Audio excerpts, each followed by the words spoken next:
Now we'll talk about the second kingdom in Whittaker 5 kingdom classification, that is Protista.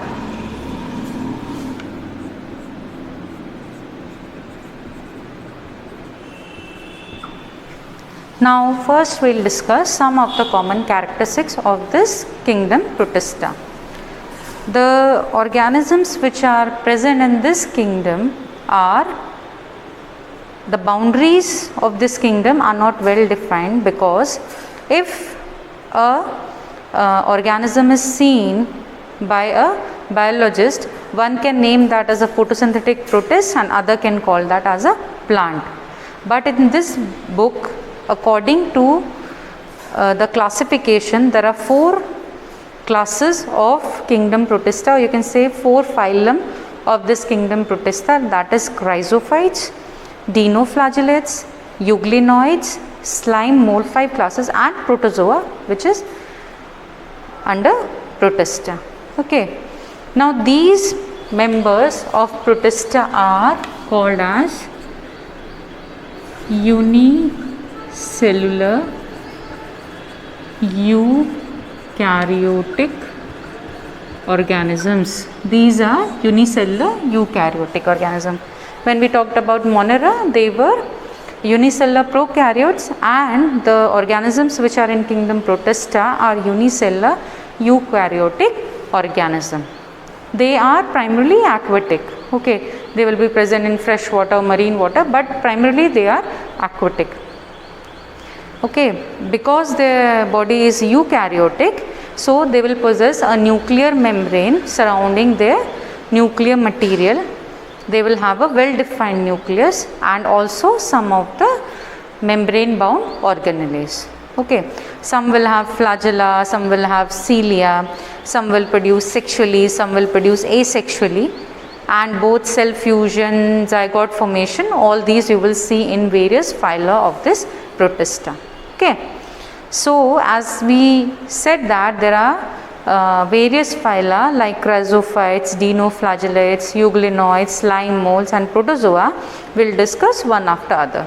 So first we'll start with chrysophytes. Chrysophytes. Okay. So some of the basic characteristics of chrysophytes we'll discuss now. These group of protists are also called as diatoms,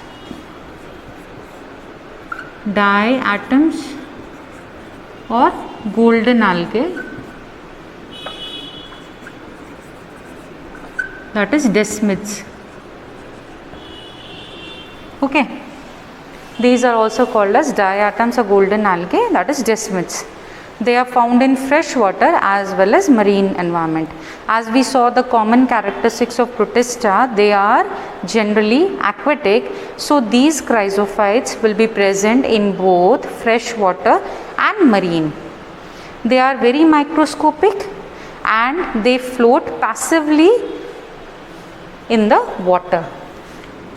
Float passively. What does that mean? This means that these organisms will flow according to the water current. They don't have specific organs for movement or motility, so they will move along with the water current. In whichever direction the water will move, these diatoms will move in that particular direction. Okay, so they are also called as planktons. These terms you have already seen in 10th standard. Okay, most of them are photosynthetic. Okay, we are calling them as algae. Okay, so they are photosynthetic. Okay, now when we come to the cell structure is like a soap box. Okay, you have seen that generally the soap box we use in our bathrooms have a upper lid and a lower lid, and when we join that fixes in a rigid form. Okay, we cannot, if it is fit, it will not open like this only. Okay, so it is in fixed position. So the cell wall of these diatoms is like that. The walls are embedded with silica. Okay, so they fixes with each other and the walls are embedded with silica. Okay, and they join together as a soap box. Okay, and that cell wall is indestructible because of the presence of silica. The diatoms, when dead, the cell wall as made up of silica is not decomposed very easily, so it gets accumulated over years and years, and that now the layer which is formed inside the ocean is called what? It is called diatomaceous, or you can say diatom earth. Okay, in simple terms you can say diatom earth, or because the organism is dead and the cell wall is indestructible, so there will be the deposition of the layers at the in the depth of the ocean. Okay, at the lower level inside the ocean. So this is nothing but this is the deposition, that accumulation of the cell wall of these diatoms. As the cell wall is very indestructible, so the layer which is formed will be gritty, that is, it will not be slimy, it will be rough. So that is used in polishing, that is used in filtration of oils and syrups, and these are called as chief producers of the oceans, because as they are microscopic and photosynthetic, so the preparation of food in the ocean, when we talk about the ocean, the basic, as we talk about the plants, they are the producers in the terrestrial environment. So here in the oceans, these chrysophytes are the chief producers of the ocean. जब आप देखते हैं कि ocean के अंदर वाला layer होता है तो आपको ऐसा लगता है कि it is the terrestrial area, but that terrestrial area, the rocky area, is made up of the accumulation and cell deposition of the silica, which is found in the cell wall of these chrysophytes. So the rocky areas which you see in Nat Geo and National Geographic Channel are nothing but the accumulation of these silica given by these chrysophytes years after years, and it is also called as diatom earth, or you can call that as diatomaceous earth. So this is about first phylum in the kingdom Protista, that is chrysophytes. The second phylum, that is dinoflagellates. Dinoflagellates. Okay. So dinoflagellates are organisms which are marine and photosynthetic. Okay. These organisms are marine and photosynthetic. So the first basic characteristics of dinoflagellate is that they are marine and photosynthetic.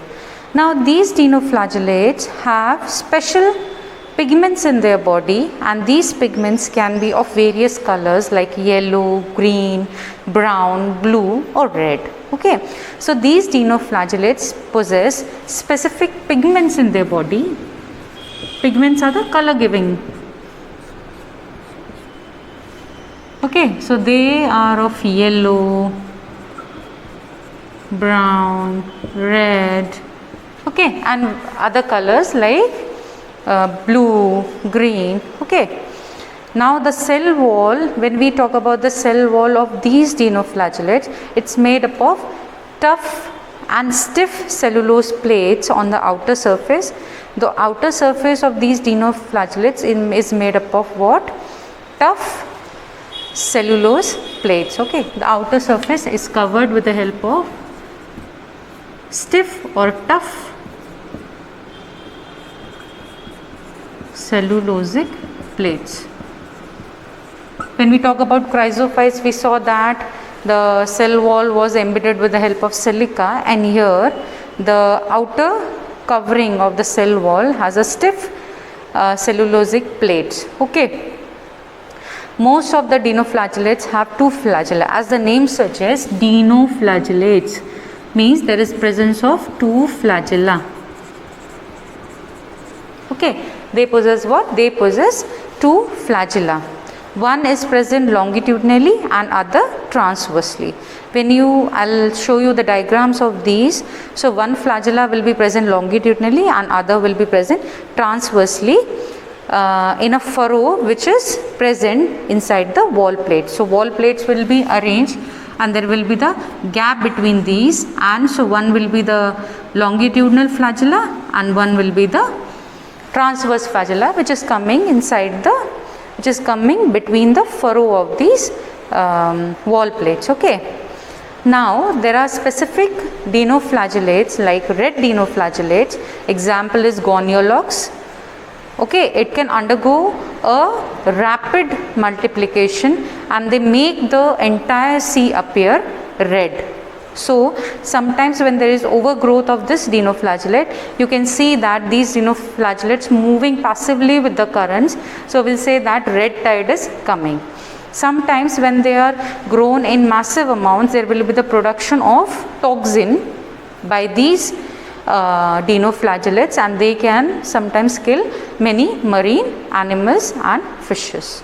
Okay, marine animals, certain fishes or some other organisms. Okay, so this was all about dinoflagellates. Phylum, that is euglenoids. Euglenoids. Okay, these are called euglenoids. Now the majority of these euglenoids are freshwater and they are generally found in stagnant water. Okay, instead of cell wall as we saw in chrysophytes and dinoflagellates, they have a protein rich layer which is called pellicle. Okay, so instead of cell wall they have a protein rich layer that is called pellicle. Protein rich layer. They are present in fresh water and that too in stagnant water. Okay, so they possess a protein rich layer which is called pellicle, and this as the cell wall was made up of silica and cellulose and it was very tough and sturdy in both dinoflagellates and chrysophytes, it was not flexible. But here, as the cell wall is made up of what? It is made up of pellicle. It is flexible as compared to the other kingdoms like dinoflagellates and chrysophytes. Now these euglenoids also possess two flagella, but here you will be able to see the difference that one flagella is short and other is long. Okay, so they generally possess two flagella. One is a long flagella and the other one is a short flagella. Though they are photosynthetic in nature, okay, they can show both autotrophic and heterotrophic mode of nourishment. Like when they will be present in sunlight, they will do photosynthetic mode of nutrition, or they will choose photosynthetic mode of nutrition. But when they are deprived of this sunlight, when sunlight is not present, they will behave like heterotrophs. Okay, how they will behave like heterotrophs? They will be predating on smaller organisms. Okay, they will be eating some smaller organisms. Now the pigments which are present in these euglenoids are very similar to the pigments which are present in green plants. Okay, that too the higher plants. Okay, so example you can say that euglena. I will show you the examples with the help of picture. So the basic characteristics of euglenoids were, these euglenoids were present in fresh water, that too stagnant water. They were not possessing a cell wall. Instead, a protein rich outer layer was present, that was pellicle, which was making the cell flexible. The euglenoids also possess two flagella, one was the short and one was the long, and these behaved both as autotrophs and heterotrophs. When they were provided with sunlight, they did what? They did photosynthesis, and when they were deprived of sunlight, they survived by eating on smaller organisms, predating on smaller organisms. Okay. So the third one, the fourth kingdom, the fourth phylum, sorry, is slime molds. Okay. So the fourth phylum is slime molds. These slime molds are saprophytic in nature. These are saprophytes. Means they will derive their nourishment from dead and decaying matter. The body can move along the twigs and leaves or engulfing organic material, and under suitable conditions they do what? They form segregations, and these segregations are called plasmodium, which may grow and spread over several feet. Okay. See, these slime molds, they are saprophytes. Okay. So they will be present where the dead and decaying matter is present. Okay. Now these will move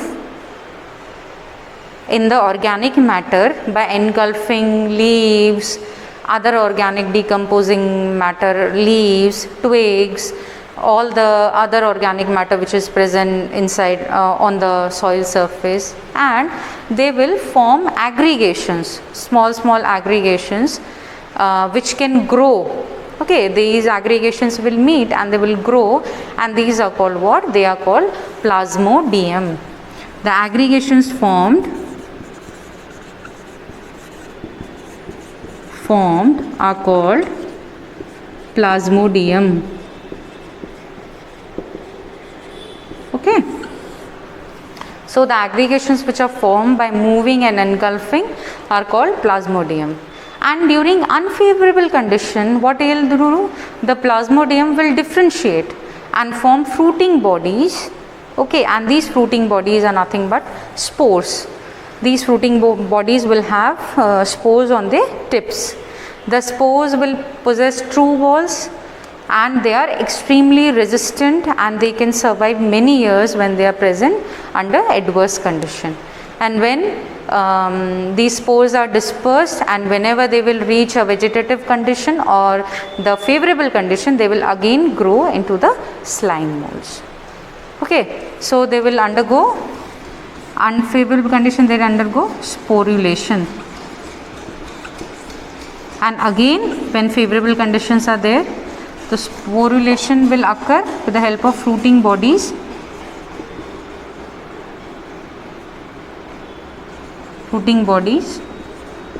And on them there is presence of these spores. Now when favorable condition arises, they will again grow. Phylum in the kingdom Protista is the protozoans. In protozoans we have these subcategories which include amoeboid protozoans, flagellated protozoans, ciliated protozoan, and the sporozoans. So in amoeboid protozoans we can say that these are present in fresh water, sea water, or in moist soil. They have pseudopodia which will help in predating and engulfing food. Okay, they are having pseudopodia. You already know, you have seen in amoeba the false feet which is formed, which will help in predating and engulfing food. Okay, their marine forms have silica shells. The outer shell will be made up of silica, and the example is ant amoeba. Now in flagellated protozoans we can say that they are called flagellated protozoans because they will have flagella. So they are free living, they can be free living, they can be parasitic, and there is presence of flagella in them, and they can cause diseases like, when they are parasitic they can cause disease like sleeping sickness, and the example is trypanosoma. Okay. Now third one is the ciliated protozoan. They will have thousands of millions of small thread-like structure which is present on the surface like this. This is the basic cell structure. So this thread-like structure will be present, and these are nothing but the cilia. Okay, so these ciliated protozoans are aquatic, they possess cilia, and they have a specific cavity, that is gullet. So when they will have a coordinated movement of these cilia, the food which is present here because of the cilia will come inside the cavity, that is the gullet, and this will move inside the body. So the coordinated movement of these rows of cilia will cause the food which is present in water to enter the cavity, that is the gullet. Okay, that is the entry point of the organism, and the example is paramecium, the slipper shaped structure which you have seen in lower classes, that is paramecium. Now the fourth one is the sporozoans. Now these, under these sporozoans, are diverse organisms or variety of organisms will come, and they will have a specific common characteristic, that is they will have the infectious spore-like stage in their life. Okay. So in 12th standard, when we will study the Plasmodium, that is the malarial parasite, the entire life cycle, we will see various spores which are infectious, which are formed by these, and these are infectious. So the example is the Plasmodium, that is the malarial parasite. So malaria is not caused by cutting of the mosquito or biting of the mosquito. Malaria is caused by the entry of this Plasmodium inside a body, which is present inside the mosquito. Okay. So the actual disease, which is malaria, is caused by the Plasmodium, and the mosquito is just a vector. That is, vector means it is only moving the Plasmodium from human to mosquito. Okay. So this is the fifth phylum of Protista, that is protozoan. Now we have also seen in slime molds the presence of Plasmodium, but here when infectious form of Plasmodium is seen, it is called sporozoans, and when it is not infectious, we can call that as slime mold. Okay. So this is all about the kingdom Protista.